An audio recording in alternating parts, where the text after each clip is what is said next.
આજે માઘ સુદ એકાદશી છે, ગુરુવાર છે, તારીખ 29/1/2026 વર્ષ છે. મહેશભાઈ આવી ગયા તમે? હા વહેલા કાલ ના આવી શકે.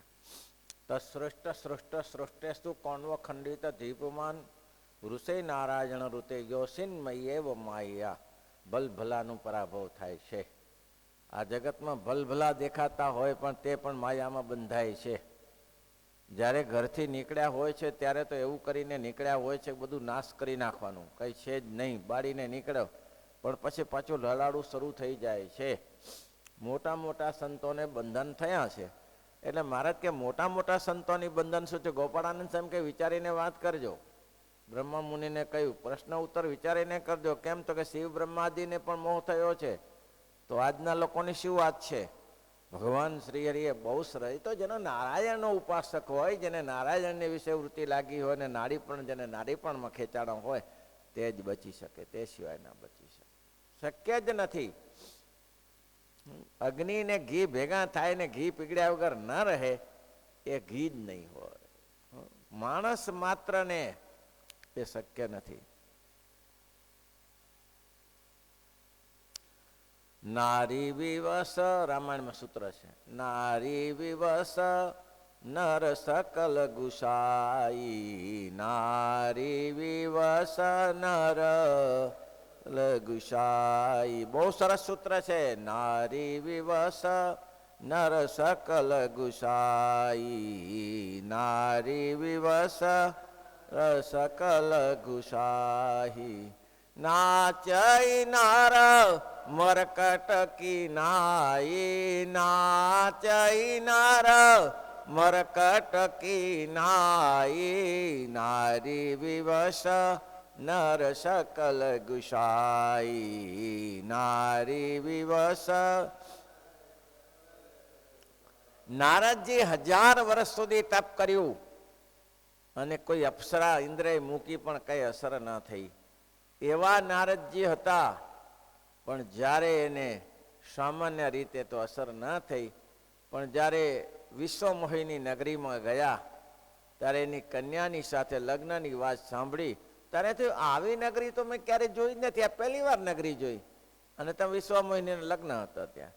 તો કહ્યું હો ચાલો ચાલો તારે આ તો કંઈક નવું છે કંઈ. અને ભાઈ સાહેબ પડ્યા અંદર. તો રાજાને ત્યાં ગયા. તો રાજાને તો સ્વયંવરની તૈયારી ચાલતી હતી બધી. તો રાજાને એમ થયું કે ભાઈ આ તો હવે નારદજી જેવા, જેને એમ કહેવાય કે અજાત શત્રુ કહેવાય, કોઈ પહોંચી ના વળે એવા હતા, તેને બંધન થયું.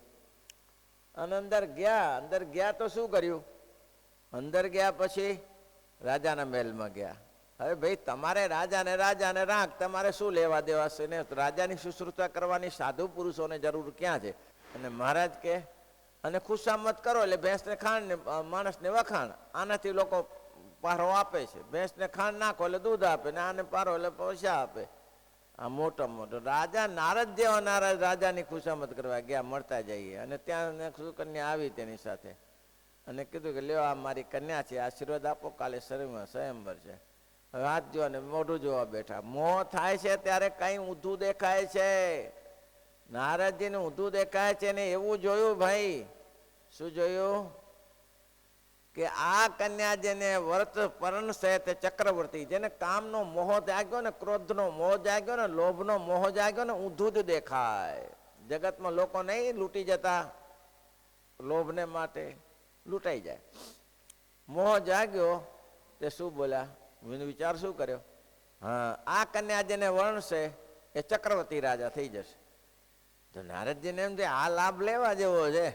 ચક્રવર્તી રાજા આમાં માળા કરીને થાકી ગયા, લંગોટ લગાડીને. આ કઈ થોડું રાજપદ મળે, ચક્રવર્તી થાય તો આપણે કંઈક કરી શક્યા ને એમ કહેવાય ને. તેમાં મોહ પામ્યા. હવે ઊંધું વાંચ્યું એને. બોલો, હતા જ્યોતિષના સારા નિષ્ણાત. ઊંધું વાંચ્યું. હતું એવું કે આ કન્યા ચક્રવર્તી રાજાને પરણશે એવું હતું. પણ આને ઊંધું વાંચી નાખ્યું. શું વાંચ્યું? આ કન્યા જેને પરણશે એને ચક્રવર્તી રાજ મળશે. ઊંધું વંચાઈ ગયું. બોલો, ઘણી વાર ઊંધું બફાઈ જાય છે. એમાં ને એમાં જીવ પ્રાણી માત્ર હેરાન થાય છે. એટલે કે છે તશ્રેષ્ઠ સૃષ્ટ સૃષ્ટ ખંડિત ધીમાન હુસૈ નારાયણ ઋતો મહી એવ જોશિત માયા. આમાં કોઈ બચી શકે એવું નથી. નારદજી જેવા નારદનું અધોપતન થયું અને કેવા હેરાન થયા. માકડાનું રૂપ કથાઓ કહેલી છે આગળ. વાંદરાનું રૂપ લેવું પડ્યું અને મોહિની સ્વરૂપ સુકન્યાને પરણવા ગયા. ભલીવાર કન્યા નામ બને જે હોય તે કઈ ભલીવાર ના આવ્યો. તો એટલા માટે કહે છે એ શ્લોકનો અર્થ ઠીક બેસે નહીં. માટે એને વિશે રહ્યા થકા પોતે એક નારાયણ ઋષિ જો આમ જ હોય, જો બધા નીકળી જતા હોય તો આ અર્થનો અર્થ ઠીક ના બેસે. અને ભગવાન તો કેવા છે, બધામાંથી નીકળી જાય અંદર. જેમ જલકાતરી માછલી છે, જલકાતરડી માછલી, બીજી માછલીઓ બધી પકડાઈ જાય, પણ જલકાતરડી માછલી કોઈ દિવસ પકડાય નહીં તો સડસડાટ નીકળી જાય, જાળી કાપીને નીકળી જાય. એ તો મહારાજ કે ભગવાન તો જલકાતરી માછલી જેવા છે, પણ એને કીધું એના આશ્રિતો પણ એવા છે, એ પણ પાછા નથી પડતા. જેમ જલકાતરડી માછલી જાળીને કાપીને બારે નીકળી જાય તો નીકળી જાય એટલું નહીં, પોતે નીકળી જાય એટલું નહીં, તો એવા મહાપુરુષો તો કેવા હોય છે, હજારોને ભગવાન તરફ લઈ જાય છે. પોતે તો નહીં, હજારોને ભગવાન તરફ લઈ જાય છે. જલકાતરડી માછલી એકલી જાળીમાંથી નહીં નીકળતી, એમાંથી એને છેંડું પાડ્યું, જાળી તોડી નાખી તો બીજી બધી માછલીઓ નીકળી જાય ને. ત્યારે પોતે તો ભગવાનના ધામના અધિકારી બને છે, પણ એમ કહેવાય છે જેમ જલકાતરડી માછલી છે, એ માછલી જાળી કાપીને પોતે તો નીકળે છે, અનંત માછલીઓને બચાવી લે છે. મહારાજે કેવી સરસ વાત કરી છે. લ્યો, નારાયણ ઋષિને પરાભવ ના થાય ને તે બીજો તો ગમે તેવો મોટો હોય ને, જો બીજું નારાયણ તીર્ણ એક સુરતના બેન આવ્યા ને રસોઈ બનાવીને ખોટો સંકલ્પ કર્યો તો મહારાજે ઉલટી કરીને કાઢી નાખ્યું. કાઢી નાખ્યું. મહારાજ કે વિષય જીવની સેવા અમને ગમતી નથી, માનીની સેવા અમને ગમતી નથી, એવું કહ્યું મહારાજ. મોટો ગમે તેવો મોટો હોય ને જો નારાયણના ચરણને વિશે નિમગ્ન ન રહેતો હોય તો પરાભવ થાય ને થાય, ભલો અધોપતન થાય. મારા લઈને લાગી પડો ને સ્વામિનારાયણ સ્વામિનારાયણ સ્વામિનારાયણ સ્વામિનારાયણ, એમ જ લાભ છે ભાઈ. કરીને એટલું કરો. પેલા લખ્યું ને સ્વામી રામકૃષ્ણ પરમહંસજીએ, એક ભાઈએ આવીને કહ્યું કે બાપજી જય સ્વામ, પ્રણામ બાપજી, જય શ્રી કૃષ્ણ, જય શ્રી કૃષ્ણ, આવો આવો આવો. આપે મારું નામ સાંભળ્યું છે? તો કે ભાઈ આટલા બધા માણસોમાં તમારું નામ ક્યાં સાંભળ્યું હોય? હું 84 આસનનો નિષ્ણાત છું.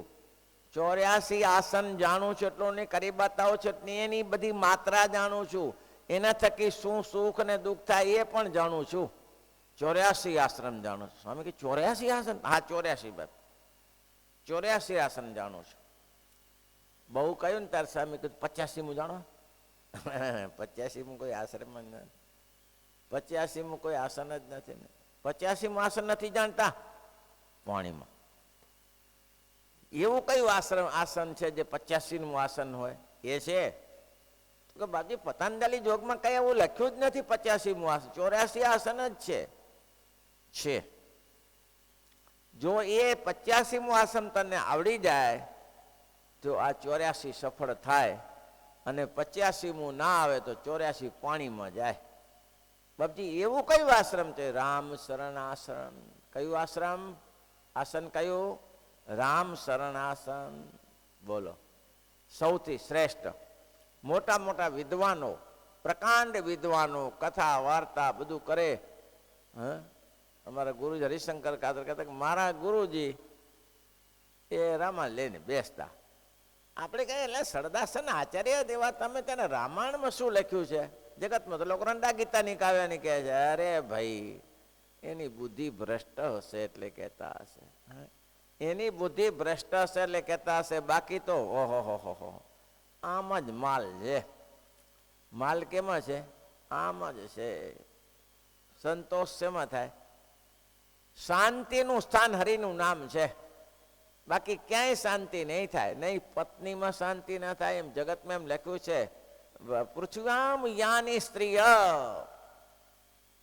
પૃથ્વીમાં જેટલી સ્ત્રીઓ છે તેને એક જ માણસ જદુના પ્રસંગમાં છે. આ જદુના પિતા બોલેલા, એક જ સ્ત્રી, એક જ પુરુષ આખી બ્રહ્માંડની સ્ત્રી ભોગવે તોય પૂરું ના થાય. બૃહસ્ચ, જેટલું અનાજ છે, જેટલું પૈસા છે, એટલું એકને મળે તો પૂરું ના થાય, સંતોષ ના થાય. પ્રસિદ્ધ ઉદાહરણ છે નંદ રાજાનું, જયાતિનું ઉદાહરણ છે. પેલું એના દીકરા જદુને કહ્યું છે કે બેટા એક વસ્તુ સમજી લેજે, 1000 વર્ષ તારી આયુષ લીધી, સંસારમાં સંતોષ ન થયો, સંતોષનું સ્થાન હોય તો એક હરિનામ છે. બસ હરિનામ લીધા કરો, એનાથી સંતોષ છે. બાકી કૂટીને મરી જાવ તો ના થાય. નંદરાજાએ દુનિયાભરનું નાણું ભેગું કર્યું અને સમુદ્રમાં રહ્યું. એને એ રહ્યું, આપણે પૃથ્વી ઉપર રહેશે, પણ કરેલું ભેગું તો ક્યાં જશે? ત્યારે તમારી સાથે ક્યાં જશે? ખોટા મોહમાં પડીએ છે. મહારાજ કે એક ચરણારવિંદનો આશ્રય જો નારાયણનો થઈ જાય તો તુચ્છમાં તુચ્છ જીવ હોય, કરોડોપતિ નહીં, તુચ્છમાં તુચ્છ જીવ હોય, જેની સમાજમાં કઈ ગણતરી ન થતી હોય, એની સમાજમાં ગણતરી થાય છે. એની સમાજમાં ગણતરી થાય છે. સિકંદરને જયજિષ્ઠ મળ્યા ત્યારે એને ભિક્ષુક કરીને પોકાર્યા. સમય ગયો, મર્યા. સિકંદર શામકાર હારા કરી ગયો. એમ કહેવાય કે વૈતરણી નદી આડી આવી, હવે તરવી હતી તો સિકંદર આમ પગ મૂકે ને ડૂબી જાય, પગ મૂકે ને ડૂબી, એક પગ કાઢે ને બીજો ડૂબી જાય. કઈ રીતે આગળ જ ન વધાય. તો તે દરમિયાન જયજિષ્ઠ સંત આવ્યા ત્યાંથી. એ વૈતરણી નદી ઉપર જ ચાલ્યા, સડસડાટ સડસડાટ નીકળી ગયા. अरे ये क्या फिर से एक भिक्षुक की मुलाकात हो गई. तो कि नहीं है झूठा, भिक्षुक की मुलाकात नहीं, महाराजा की मुलाकात हो गई, सम्राट की मुलाकात हो गई. क्या सम्राट तो मैं हूं, तुम तो ये देखो, तुम कैसा सम्राट हो, तुम तो एक डगला भी नहीं, एक पग भी नहीं भर सकते हो, मैं सड़सड़ाट जा रहा हूं. वहां तुम सम्राट थे, वहां मैं भिक्षुक था, लेकिन यहां मैं सम्राट हूं, तुम मेरे सामने भिक्षुक है. यहाँ नहीं चालતું ભાઈ કોઈનું, અહીં કોઈનું ચાલતું નથી, એટલું ધ્યાન રાખજો. ત્યાં તું સમ્રાટ હતો, હું ભિક્ષુક હતો, પણ અહીંયા હું સમ્રાટ છું. આ મારી શાસન છે, તારું નથી. તું જા પેલી પર નીકળ. કેમ નીકળાય છે? વૈતરણી નીકળ, પાપ કરે હોય તો ના નીકળી શકે. બહુ સરસ છે. ભગવાનના ચરણારવિંદમાં જેને મન જોડી રાખ્યું છે, કેવું સરસ. ઋષિ નારાયણ ઋષિન્મયી એવ માયા. તો કે એવું કેમ થાય? ભગવાન એવી રીતે અમારા અંતરમાં અચલ સિદ્ધાંત કરી રાખ્યો છે, એમ ભગવતમાં કહ્યું છે. મહારાજ કે આ સિદ્ધાંત અમે અચલ કરી રાખ્યો છે અને આમાં ફેરફાર નહીં થાય. એક ને એક બે જ થાય, બે ને બે ચાર જ થાય. થાય ને ભાઈ? બે ને બે ચાર જ થાય, એક ને એક બે જ થાય. આમાં કઈ ફેરફાર ન થાય. આ સિદ્ધાંતવાદ છે. એતત ઈશન મિશસ્ય પ્રકૃતિ સ્થોપી તદગુણૈ. બોલો કેવું લક્ષણ મહારાજ. ઈશ્વરનું ઈશ્વરપણું એ જ છે. તો કે ભગવાનના ચરણારવિંદ સિવાય કોઈ ઉપાય જ નથી. ભગવાનના ચરણારવિંદ સિવાય કોઈ માણસ પાર થઈ જ ન શકે. કોઈ ઉપાય નથી આ માર્ગમાં. કેટલું સરસ લખ્યું. એતત ઈશન ઈશસ્ય પ્રકૃતિ સ્થોપી તદગુણૈ. ઈશ્વરનું એ જ ઈશ્વરપણું છે. માયામાં રહ્યા થકા માયાથી અલિપ્ત રહે છે. પાણીમાં રહ્યા થકા જળકમળની પેઠે લાગે. જળ કુકડી પાણીમાં રહે છે, પણ પાણી એને અસર કરી શકતું નથી. ઈશ્વરનું આ જ લક્ષણ. તદગુણૈ પ્રકૃતિ સ્થોપી. એમાં એવા ગુણો છે. પ્રકૃતિમાં રહ્યા છે, નહીં તો પ્રકૃતિ બહાર કોણ નીકળે? કોણ નીકળી શકે? પ્રકૃતિ સ્થોપી તદગુણૈ. પ્રકૃતિમાં રહ્યા છે છતાંય પ્રકૃતિના બંધાતા. અરે મહારાજ કે એની શેની વાત ન જુજ્યતે. શું કહે છે?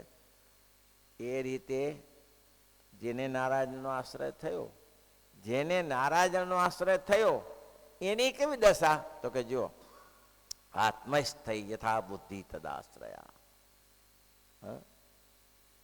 દેહના દુર્ગુણો એને અડી શકતા નથી.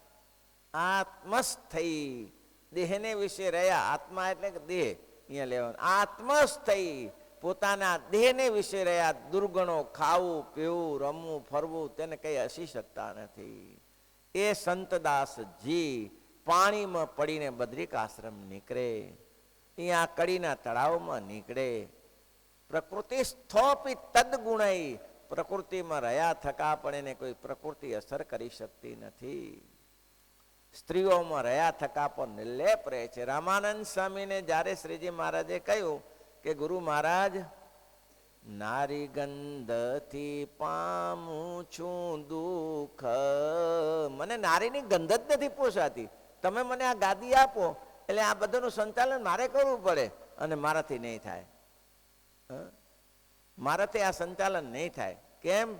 તો કે આ સ્ત્રીઓનો પ્રસંગ આવે છે અને સ્ત્રીઓમાં તો હું રહી ન શકું, મને તો દુર્ગંધ આવે છે. અને મહારાજે જોયું નહીં, આપણે જે લાધીબાઈની કાલે વાત ના કરી કે જયારે આવ્યા ત્યારે કીધું ઓહો આ તો ગંધાય છે, બહાર કાઢ, બહાર કાઢો. 14 દિવસ સુધી ખાધું નહીં. બોલો કે સ્ત્રીની ગંધથી દુઃખ પામું છું, આ મને ક્યાંથી પોસાય? રામાનંદ સ્વામી એક બહુ સરસ કહ્યું કે જગતમાં બધાએ બંધાય પણ પુરુષોત્તમ નારાયણને બંધાય. બધાએ પક્ષીઓ પાણીમાં બુડી જાય પણ જલકુટી કોઈ દી પાણીમાં ના બુડે. બધે માછલીઓ જાળીમાં પકડાઈ જાય પણ જલકાતરી ક્યારે પકડાય નહીં. મહાપ્રભુ તમે શું છો એ હું જાણું છું. બીજી ચર્ચા આપણે નથી કરવી. ભલભલા સંતો ગોપાળાનંદ સ્વામી, બ્રહ્માનંદ સ્વામી, મુક્તાનંદ સ્વામી, નિત્યાનંદ સ્વામી, સુખાનંદ સ્વામી, ગોપાળાનંદ, ગુરુચરણ રતાનંદ સ્વામી, મહાન પુરુષો મૂર્ધન્ય બેઠા છે. એને નારી બંધન કરતા થશે પણ તમને કોઈ દિવસ નારી બંધન કરતા નહીં થાય. એટલો જ નહીં પણ તમે આભૂષણો ધારણ કરજો, તમારી આરતી થશે, તમારી પૂજા થશે, તમને કોઈ થશે જ નહીં, કઈ નહીં. મુક્તાનંદ સ્વામીને સંદેહ થયો ત્યારે મુક્તાનંદ સ્વામીને શ્રીજી મહારાજે રામાનંદ સ્વામીએ દર્શન આપીને કહ્યું, શું મુક્ત મુનિ, આટલા વર્ષ રહ્યો, હું તારી સાથે રહ્યો, તને આ પુરુષોત્તમ નારાયણની ખબર ના પડી? એ મારા ઈષ્ટ છે. પણ પ્રભુ આમ સમાધિ, પાપીઓને સમાધિ, પુણ્યશાળીને સમાધિ. તો સ્વામીએ બહુ સરસ કહ્યું, નિયમો બધા રાજાને પ્રજા માટે હોય છે. રાજા માટે નિયમ મોદી સાહેબ ગમે તે બદલાઈ નાખે, એ નિયમ ગમે તે બદલાઈ નાખે, એને કોણ આધારી છે? એના ઉપર કોઈ ઉપરી અધિકારી છે? એ ગમે તારે નિયમ બદલી નાખે કે આ નિયમ આમ કરવા, પોતે પેને ચલાવવા નહીં. એટલું જ બધા નિયમો પુરુષોને, સમાજને, જીવોને લાગુ પડે છે પણ ક્યારે પ્રજાને લાગુ પડે. પુરુષોત્તમ નારાયણને કોઈ જીવ નિયમ લાગુ નથી પડતો. મુક્ત મુનિ એ જેમ કેમ કરવા લાગી પડો, અને લાગી પડ્યા તો કામ થઈ ગયું. એને કોઈ રોકી શકતું નથી. અને મહારાજે તમે જોયું, આટલી 29 વર્ષ આ સત્સંગમાં રહ્યા, નહીં એટલે નહીં, બંધન નહીં એટલે નહીં. સેજ ખાલી મુક્તાનંદ સ્વામી બહેનોની સભામાં સભા કથા કરવા જતા હતા તો મહારાજે ત્યાં પડકારીને કહ્યું, સ્વામી કથા બંધ કરી નાખો, આપણે આ જરૂર નથી બહેનોના ટોળામાં બેસીને કથા કરીએ, આપણે નહીં. આપણે તો શુદ્ધ છીએ, નિષ્કામ વ્રત ધારનારા છીએ, આ ન શોભે. નહીં, જરાય નહીં. એક ખાલી પોતાના આશ્રમમાં કાણું હતું, વાળંદનું ઘર હતું અને ત્યાંથી કોલસા લે મૂકે માટે હતું. મારે કે છિદ્ર બંધ કરાવો. આજે છે, હતું નહીં, આજે છે, મૂકી રાખ્યું છે ત્યાં. આ છિદ્ર બંધ કરાવો. તો કે મારે કઈ કામ લાગે વધુ ઘટું આપવા ખાવા માટે કઈ? તો કે કઈ કામ ના લાગે. આ છિદ્ર છે ને એ દિવાલનું નથી, સત્સંગનું છિદ્ર છે. આમાંથી અધોપતન થશે, ક્યાંય ન લોભાયા. બોલો, આ પુરુષોત્તમ નારાયણ પોતે કહે છે, એ તંત ઈષ્ણમ ઈશસ્ય પ્રકૃતિ સ્થાપિત તદગુણઈ. એ જ ભગવાનનું ભગવાન પણ છે. આ માયામાં રહ્યા થતા પણ માયા એને બંધન કરી શકતી નથી, બંધન કરતી નથી. કેટલું સરસ વેતનામત છે, ગમે તે ગમે એવું વેતનામત છે. ન જુજ્યતે સદા આત્મસ્થૈર્ય યથા બુદ્ધિસ્તદાશ્રયા. તેવી રીતે અરે મહારાજ કે પુરુષોત્તમ નારાયણને તો શું માયા અસર કરે? પુરુષોત્તમ નારાયણથી તો માયા 10 ગાઉ દૂર રહે. પુરુષોત્તમને અસર ના કરી શકે.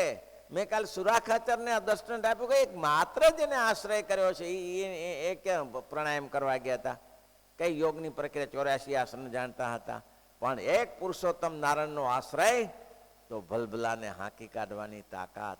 શ્રીજી મહારાજના સમયમાં આ બ્રહ્મ મુનિ આટલા બધા વિખ્યાત હતા, આટલું બધું શૃંગાર રસના કવિ હતા, ભલભલાને પાડી દેવા હતા. પણ જ્યારે પુરુષોત્તમ નારાયણનો આશ્રય થયો અને મહારાજે દર્શન આપ્યું ત્યારે 35 ગામ લઈને જુનાગઢના રાજા આવ્યા અને વડોદરાના રાજા આવ્યા. 100 ગામ લઈને તમને અર્પણ કરી દઈએ અને તમે આ ચલાવો. આ સ્વામિનારાયણ સંપ્રદાય છોડો તો હવે નહીં બે, શું કીધું? મેં ઢાંઢી તુમારી, મેં તો તમારી દાસી છું પુરુષોત્તમ નારાયણની. હવે આમાંથી ના છૂટાય. એક પરા પતિને પરણી ચૂક્યા પછી બીજો પત્ની કરે એને દુરાચારણી કહેવાય. હું તો મહારાજ સ્વામિનારાયણ પરણી ચૂક્યો છું, એની ઢાઢી છું, દાસી છું. હવે પેરણ આજની ઘડી રે ધન્ય, આજની ઘડી, આજની ઘડી રે ધન્ય. એ મેં નિરખ્યા સજાનંદ ધન્ય, આજની ઘડી મેં નિરખ્યા સજાનંદ ધન્ય. એ આજની ઘડી રે ધન્ય, આજની ઘડી. છોકરા આવી ગયા. શ્રીપતિ શ્રીધરમ